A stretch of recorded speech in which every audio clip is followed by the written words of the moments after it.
Hello everyone and welcome back to another Terraria video. This is the Shimmer that you can see.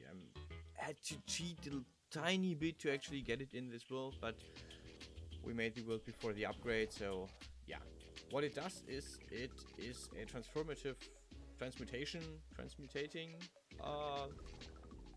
thing that if you throw some stuff in it, it changes. For example, you can get some permanent buffs with this stuff, like the crystal hearts become some hard crystal thing that increases your life regeneration.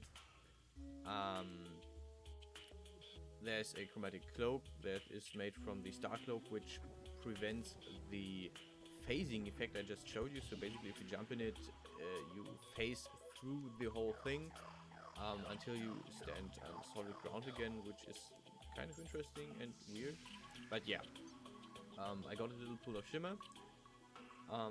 What it also does is it transforms your NPCs. So let me show you. You grab, so you can make a Shimmer Bucket, which you actually can only do after you finish the last boss. So I had to cheat a bit. I didn't finish it in this world yet, but I finished it in another world. Yeah, and what it does is if you pour it over an NPC, he transforms and looks different. His function is the same, but he looks different. And I transformed a few of the NPCs, for example the Witch Doctor and the Magician and the Wizard and the Dye Trader, all of those. Yeah, so as you can see, the Dye Trader looks different, the Wizard looks a bit different, the Merchant looks a bit different, so the Steampunker just below us looks a bit different. So I changed a few of the NPCs and I got a few upgrades. For example, more life regeneration. I also got the items from the Pumpkin Moon, as you just saw. But yeah, I also, well, the permanent upgrades are a luck upgrade, which I got. Transform a pearl for that. Just throw it into the shimmer. A crystal heart gives you a heart that gives you life regeneration. A mana star gives you mana regeneration. The life fruit gives you defense. It gives you 4 points permanent defense.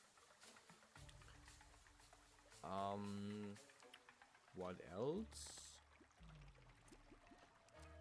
I think, oh, a gummy worm. You can get a golden worm, throw it in, and you get permanent fishing points. It's not much, but it exists. So more fishing, better fishing, more fishing points. Okay. So now the jungle temple. Obviously, the door is now open, and yeah, I flew in here and disabled a few traps.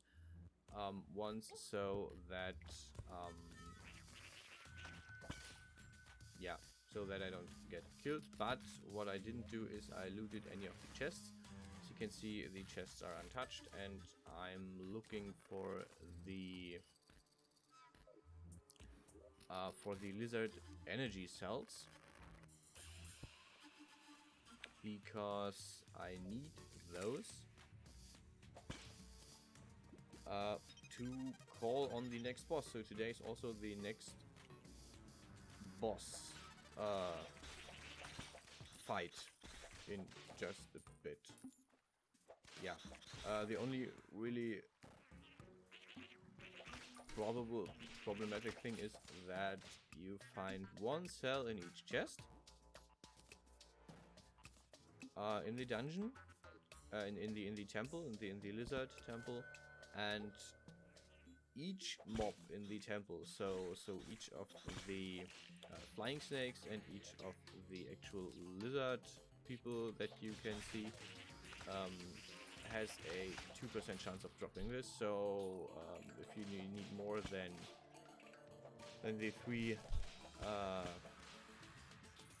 if you need more than the three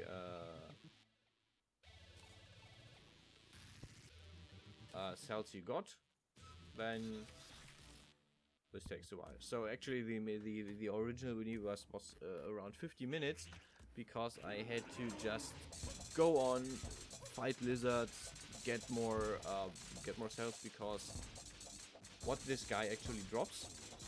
So he's basically 2 fists and a hat, which attack you, and yeah, my ravens do a hell of a good work of it. Yeah, and what he actually drops is a new pickaxe, and he unlocks the next boss in the next. Yeah, he basically unlocks the end game.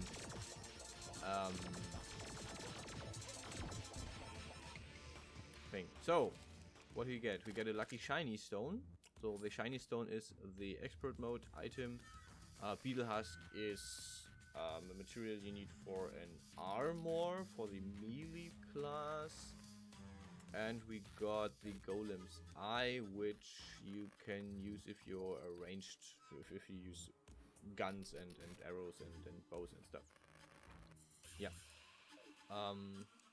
But as you can see, I can't remove anything.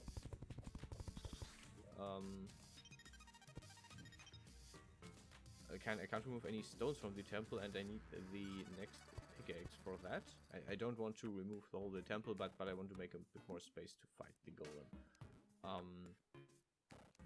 Yeah, so time for round number 2. I mean, I have 3 cells. How terrible could it be time-wise? Yeah, and already fight for a bit. As you can see, the new whip is doing its work. Whenever an enemy is hit by one of my minions, every other enemy in the area gets hit as well. So basically, I can triple my hit count on the golem with this. This is extremely neat. I mean, this is the first time I actually fought the golem in an unprepared arena and survived. Okay, let's see. Heatray. Heatray is not what we are looking for. We are looking for the pickaxe. Okay, we have one more power cell. There he is. As you can see, the Raven's just doing a great job of fighting this. And yeah, he hops in all directions. So better get a tactic to move the golem where you want it. Also, if you break the fists that fight you, he starts shooting lasers from his eyes. So yeah. What he also drops, what you might want, is a sunstone, which you can combine with the moonstone from vampires, and a few other things to get an accessory. Oh, golem fist. Fisty. Yeah, so the sunstone is an accessory that you can combine with a few other accessories for permanent upgrades to damage, to defense, so not permanent, but it's a really strong endgame accessory that I might want to use. Okay. Yeah, now we get to the point where we just fly through the very unmanageable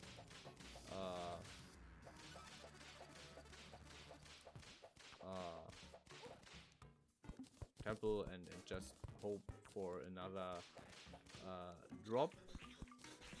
So spoilers, there's a cut in the video because I didn't want you to suffer through 40 minutes of me just flying around and occasionally fighting a golem, which gets old fast. I mean, this is basically what I do whenever I turn off the recording after I do boss, and I'm like, okay, this isn't the item I wanted. For example, with Plantera, I was like, okay, Plantera drops a pygmy stuff, and I actually want to test this out. So first Plantera didn't drop this. I ended the recording. I was like, okay, time to find more Plantera bobs, which wasn't as fun as it might sound. in this case I basically flew through the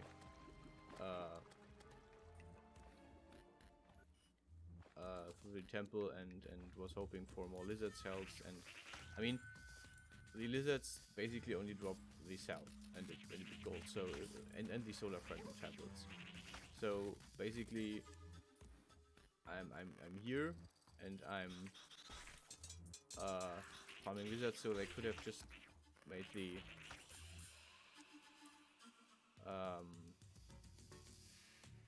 the percentage to 10% or something, and have the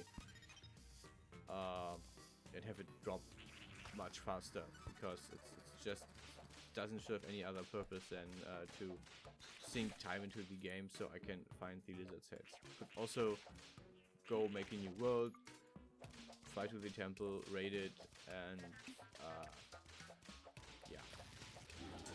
in the end of the fight you will see the inventory, so you can basically count how often I actually fought the golem just for the pickaxe. Yeah, I told you it was 50 minutes I needed to actually, so the whole video with the last fight is 50 minutes. And yeah, by then I had basically a good tactic to actually fight the golem, just fly left and right in the arena, try to not get hit as much. Okay, and this was, I think, the 11th or 12th, yeah, the 11th try to actually do this, and I finally, after, I don't know, an eternity, got the pigsaw, which, yeah, it's just a bit better, but it helps break the lizard bricks. So that's it for today. I hope you enjoyed the video, and see you guys next time.